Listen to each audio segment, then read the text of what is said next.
इस खबर के प्रायोजक हैं नीतू उपाध्याय, ग्राम सभा बद्दोपुर से प्रधान चुने।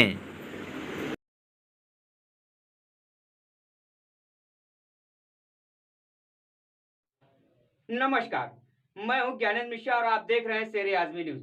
सबसे तेज और सबसे सटीक खबर देखने के लिए बने रहिए शेरे आजमी न्यूज के साथ। अब खबर विस्तार से।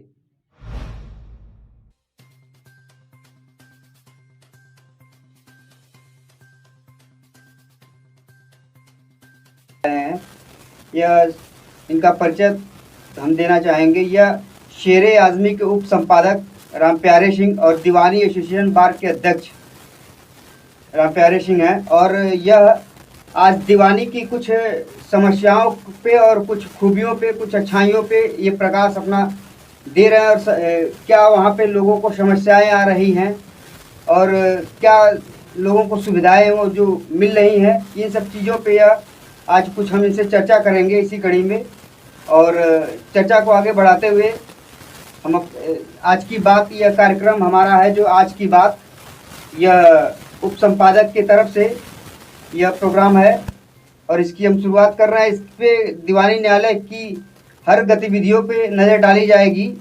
और जी अब आपसे हम ये जानना चाहेंगे कि दीवानी एसोसिएशन बार में दीवानी में क्या मजिस्ट्रेट से लेकर और जिला मजिस्ट्रेट, जिला जज से लेकर सारी चीज़ों को, क्या जो पब्लिक या जनता उनके मुकदमे जाते हैं तो क्या उन पे सही ढंग से और सही तरीके से उनको न्याय सही समय पे मिल पा रहा है कि नहीं?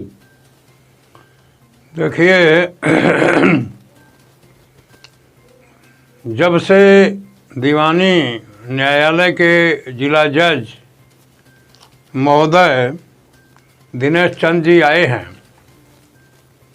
तब से दीवानी न्यायालय में अंकुश बिल्कुल समाप्त हो गया है। न तो जजेस न ही मजिस्ट्रेट समय पर बैठते हैं, न तो वो समय पर फैसला सुनाते हैं, न ही कोई सुनवाई जब वकील करता है तो तुरंत वो आर्डर लिखा जाता है मजिस्ट्रेट के द्वारा या जज के द्वारा। बारंबार उनको तारीख दे करके परेशान किया जाता है।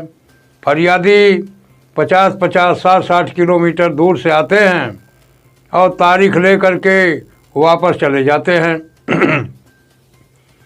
मिसाल के तौर पर मुंसफ हवेली और मुंसफ शहर, दो मजिस्ट्रेट ऐसे हैं जिसमें बादकारियों की अगर खतौनी भी है और नक्शा भी है तथा खसरा भी है, उसको लगा करके वकील साहबान अगर एक तरफा स्टे की मांग करते हैं, इसके बावजूद भी वह स्टे नहीं करते हैं और इशू नोटिस कर दिया करते हैं, जिससे कि घोर आपत्ति और घोर निराशा है दीवानी कचहरी में अधिवक्ताओं को तथा जनपद के सारे फरियादियों को।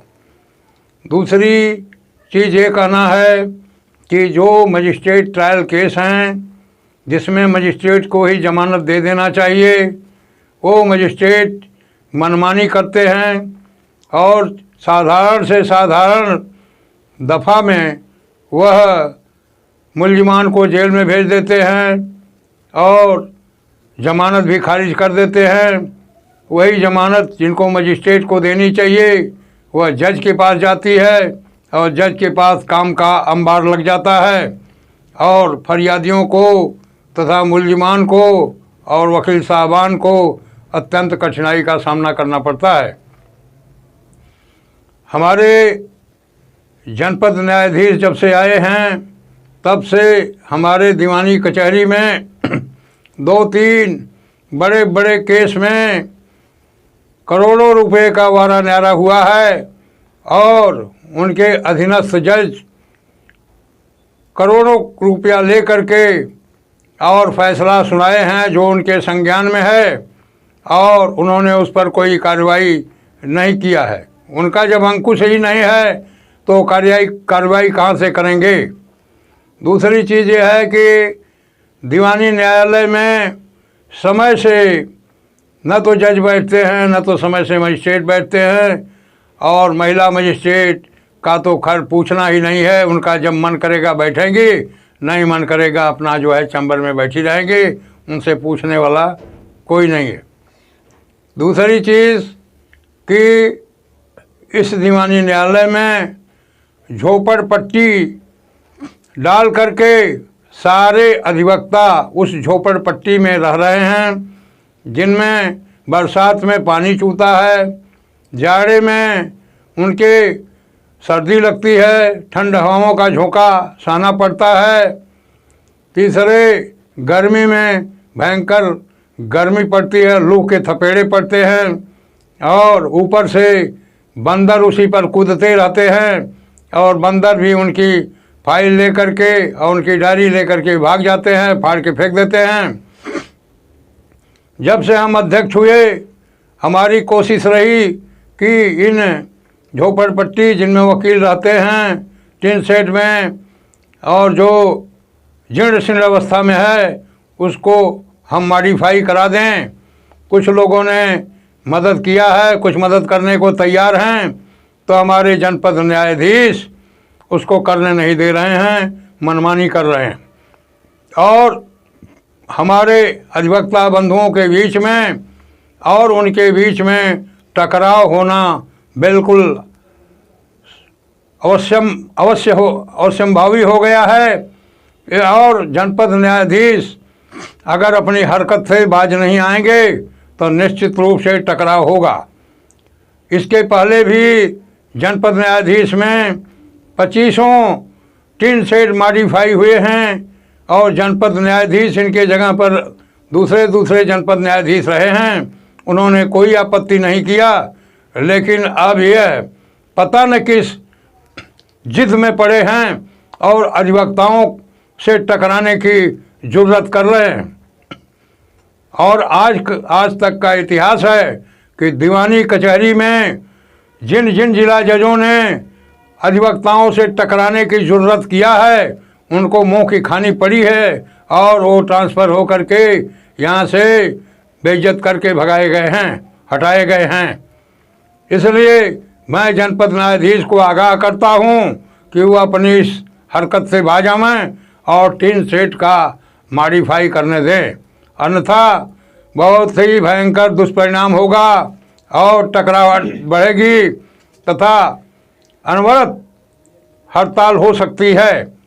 और इसके अलावा हमारे दीवानी कचहरी में अधिवक्ताओं के पीने के लिए पर्याप्त नल की सुविधा नहीं है। दीवानी न्यायालय में परिसर में न तो सफाई होती है, न तो कोविड-19 से बचने के लिए इस जनपद महोदय के समय में कोई छिड़काव कराया जा रहा है। बारंबार इनसे कहने के बावजूद यह कोई नोटिस नहीं लेते हैं, केवल मीठी मीठी बातें करके अधिवक्ताओं को गुमराह करते हैं। इसके अलावा नहीं करते हैं तथा उनको उलझाने की पूरी कोशिश करते हैं। जब से आए हुए हैं तब से भ्रष्टाचार चरम पर पहुंच गया है।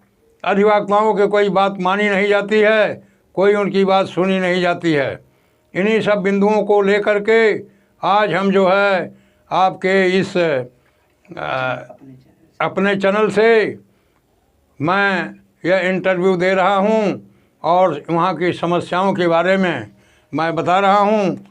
इसके अलावा अधिवक्ताओं को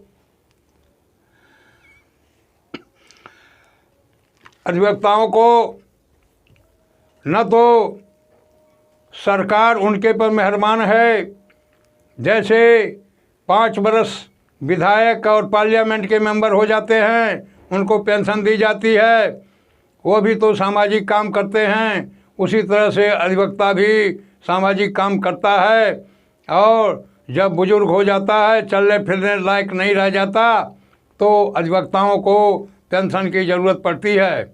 इसलिए मैं इस स्टूडियो के माध्यम से मांग करता हूं सरकार से भी मांग करता हूं कि अधिवक्ताओं को पेंशन दी जाए तथा अधिवक्ताओं को छिन्न भिन्न करने के लिए सरकार जो ग्रामीण स्तर पर ग्रामीण न्यायालय की स्थापना करने जा रही है उसका हम अधिवक्तागण पुरजोर विरोध करते हैं और विरोध करते रहेंगे और किसी भी कीमत पर ग्रामीण न्यायालय को यहाँ से जाने नहीं देंगे। अगर हमारे डिस्ट्रिक्ट जज महोदय चाहे होते तो लिख करके भेज देते कि अभी तहसील मुख्यालय पर कोई आवास नहीं है, कोई वकीलों के बैठने की जगह नहीं है, कोई बाथरूम नहीं है, कोई लॉकर नहीं है और कोई व्यवस्था नहीं है। जैसा कि बलिया के जिला जज ने लिखा है तो बलिया में सब काम रुक गया है, उसी तरह से इस जिला जज को लिखना चाहिए था, लेकिन यह अधिवक्ताओं का सहयोग नहीं कर रहे हैं, केवल गुमराह कर रहे हैं। इन्हीं सब बातों को लेकर के हम और सरकार से एक और मांग भी हमारी है कि जैसे पूरे हिंदुस्तान में पत्रकारों के लिए कम लागत में ज़मीन दी गई है, कम ब्याज पर उनको लोन दे करके उनका मकान बनवाया गया है, पत्रकारपुरम हर बड़े बड़े शहरों में बनाया गया है, उसी तरह से अधिवक्ताओं को ज़मीन खरीद करके और उनको कम रेट पर ज़मीन दिया जाए और कम ब्याज पर उनको भवन बनवाने के लिए उनको कम ब्याज पर वो लोन दिया जाए जिससे कि वो अपना भवन बनवा सकें। अधिवक्ताओं के इन्हीं समस्याओं को लेकर के मैं वादा करके अध्यक्ष बना हूँ। यदि टिन शेड की स्थापना टिन शेड को मॉडिफाई करने में दिक्कत जुडिशरी करेगी तो इसका अंजाम बहुत बुरा होगा और ईंट से ईंट बजा दी जाएगी। इन्हीं शब्दों के साथ मैं अपनी बातों को विराम देता हूँ। धन्यवाद। इसके अलावा हमारे अधिवक्ताओं को पीने का समुचित व्यवस्था नहीं है, समुचित नल नहीं है और ठंडा पानी पीने की व्यवस्था नहीं है और महिलाएं जो फरियादी हैं उनके लिए शौचालय की समुचित व्यवस्था नहीं है। इस तरह से पूरे बार में अफरा तफरी मची हुई है।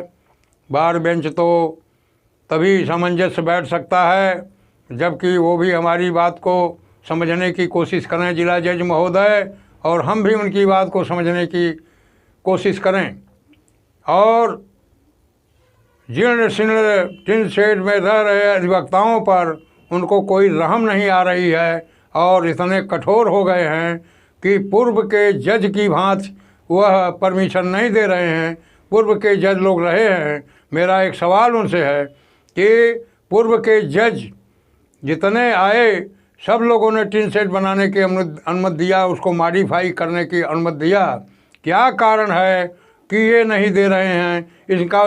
इनका हमारे बार को इनका उचित उत्तर देना पड़ेगा, अन्यथा हम लोग हाई कोर्ट के चीफ जस्टिस, सुप्रीम कोर्ट के चीफ जस्टिस सबको पत्र लिखेंगे, सबसे व्यक्तिगत मिलेंगे और भयंकर इनके खिलाफ हड़ताल करेंगे।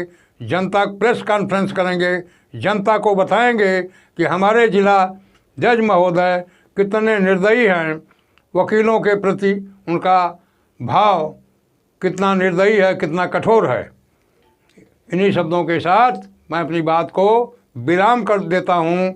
अगला इंटरव्यू 2 दिन के बाद पुनः मैं अपने स्टूडियो में पुनः दूंगा।